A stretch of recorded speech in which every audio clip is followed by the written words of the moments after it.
When it doesn't say Swiss, you know something's wrong. John Buckley is a veteran watch dealer who buys, sells, and repairs used Rolexes. And they're sometimes worth hundreds of thousands of dollars. Just perfectly done. These days, used watches can sell for up to 3 times their retail price. The market is estimated to be worth $20 billion, and it's growing fast. It's like everybody started buying watches. Because they're a good way to store money. Between 2011 and 2021, Rolexes outperformed the stock market, real estate, and gold. But even experienced sellers like John have to be careful. For one, there are counterfeits.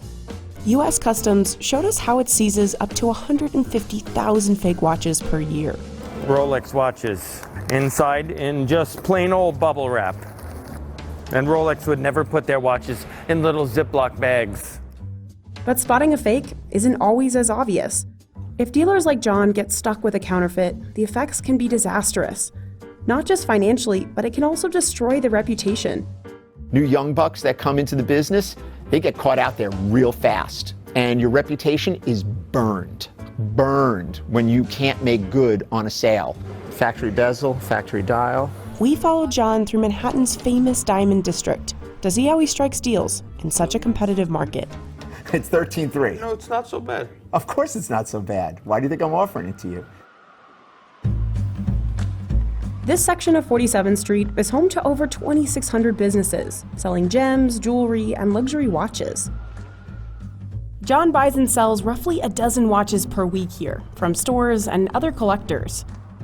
Today, he's visiting 2 of his regular spots. Little Eddie's got a Patek that I need. Hopefully I could buy it from him, and I'm going to show him a couple of pieces that I've got. I gotta find it first. Oh, that's good. What's good about this watch, it comes fully complete. Look at the condition. You got everything? Yeah. John already has a customer lined up for this rare Patek Philippe.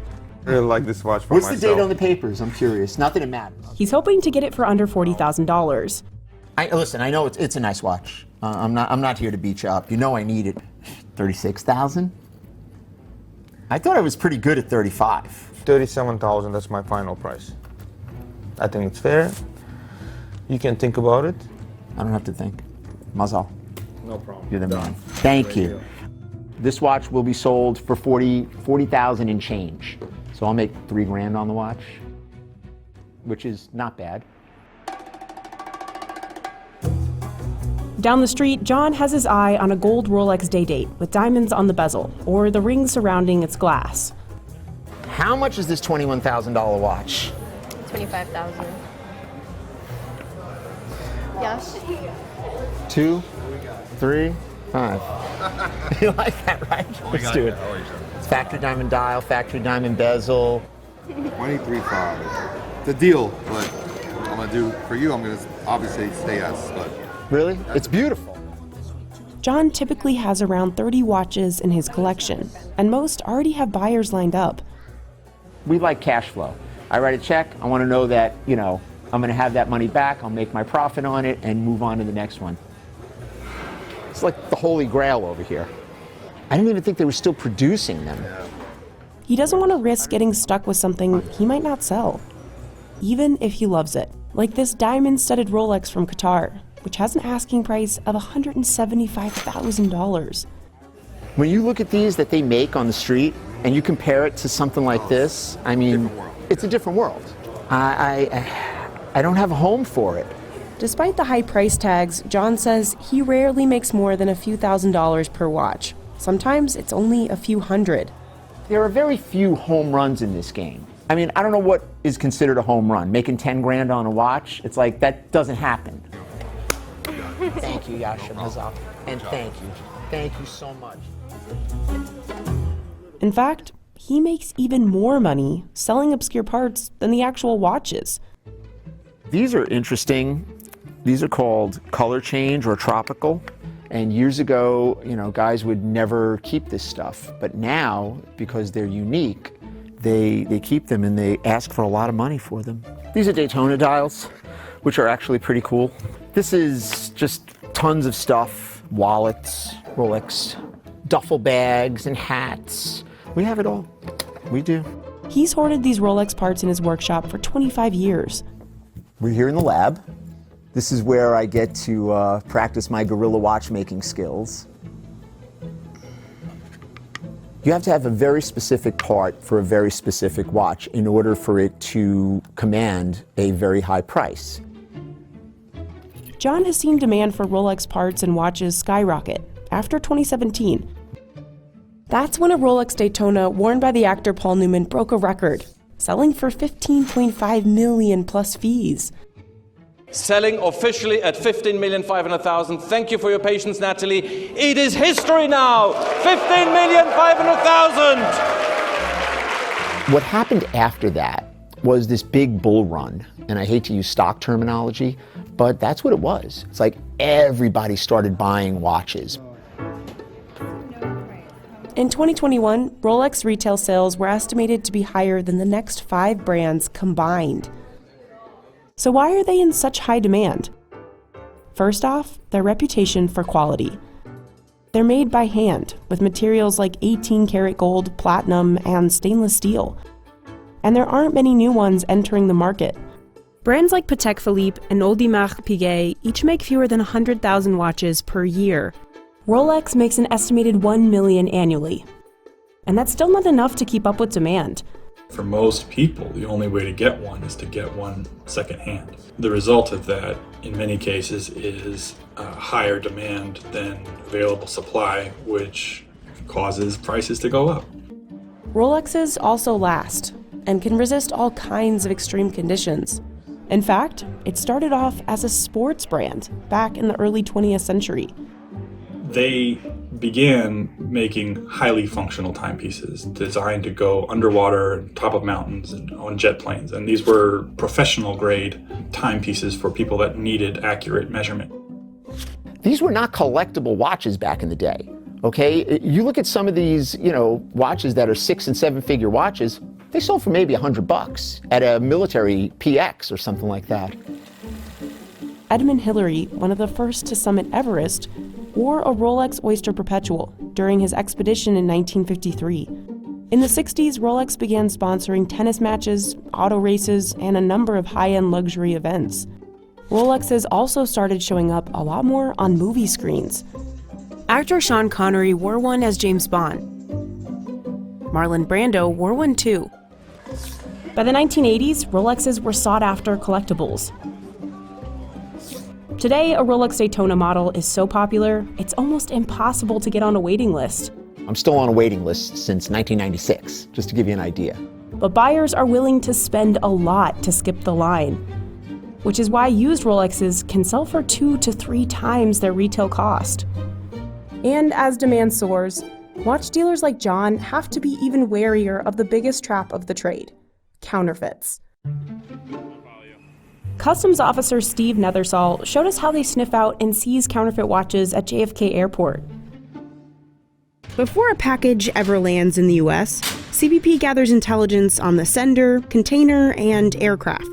He'll start by looking at the box.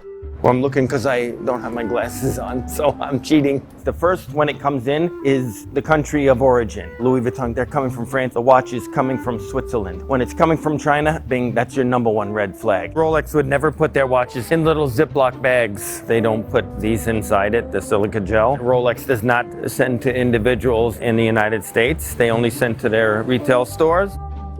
More than 90% of all the goods that we receive that are counterfeit are from China.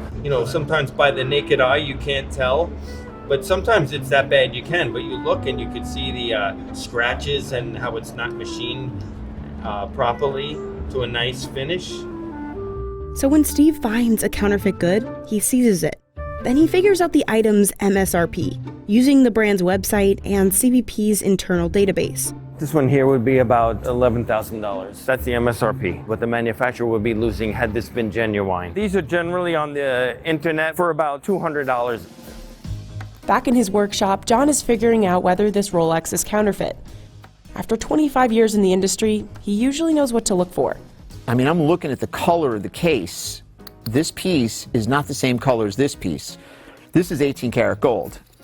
We always have to check, because I can't take a chance on paying for it, #1, or selling it to someone else if I'm not sure.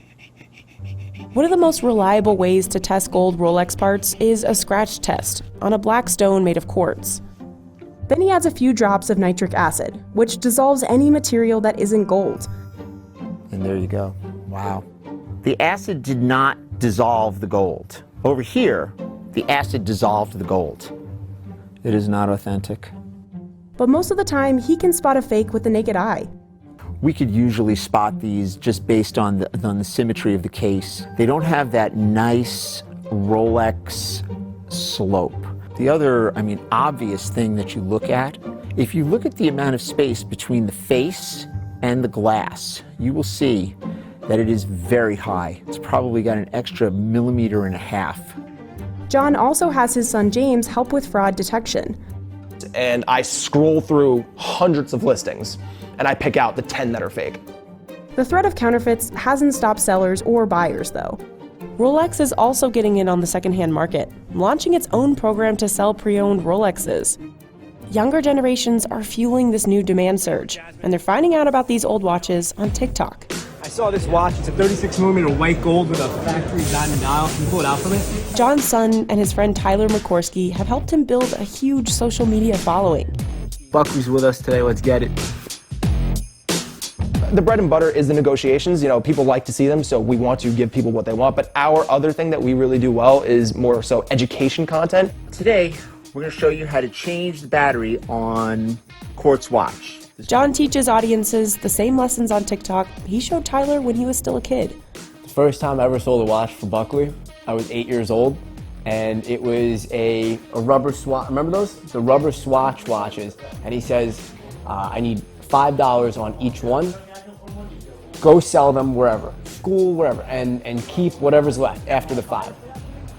As far as the whole hustle and the whole grind, I got that Wimbledon for you if you want it. I actually enjoy the going out there and trying to make money aspect of this business. 15-2. Thank you. Despite all these new players, John isn't worried about the competition. You go by these guys who fancy themselves, watch specialists, and they've been doing this for a year or two. Everybody's a specialist or an expert, okay? Listen, I'm a friggin' expert. I've been dealing with this stuff hand to hand. I've got the junk to prove it. McCorsky really left a cup of coffee down here? Did he really do that? That's just rude.